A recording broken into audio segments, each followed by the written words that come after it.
ମାନବ ବିକାଶ ସୂଚକ କେଉଁ କେଉଁ ଉପାଦାନକୁ ନେଇ ନିରୂପଣ କରାଯାଏ?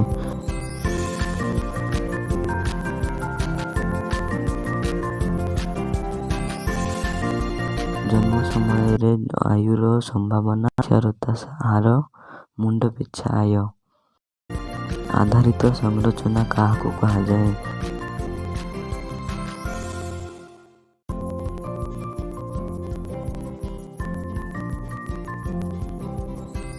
ବିଦ୍ୟୁତୀକରଣ, ଶିକ୍ଷାନୁଷ୍ଠାନ ପ୍ରତିଷ୍ଠା, ଚିକିତ୍ସାଳୟ, ଜଳସେଚନ, ପାନୀୟ ଜଳ ଯୋଗାଣ ଇତ୍ୟାଦିକୁ ଆଧାରିକ ସଂରଚନା କୁହାଯାଏ। ଭାସ୍କୋ ଡା ଗାମା ସର୍ବପ୍ରଥମେ ଜଳପଥରେ ଭାରତର କେଉଁ ସ୍ଥାନରେ ପହଞ୍ଚିଥିଲେ?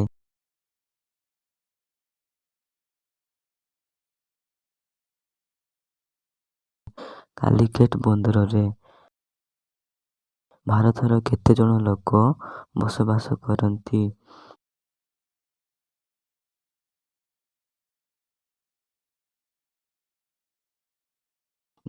121 କୋଟିରୁ ଅଧିକ। ଭାରତର ଅନ୍ୟତମ ବୈଶିଷ୍ଟ୍ୟ କଣ?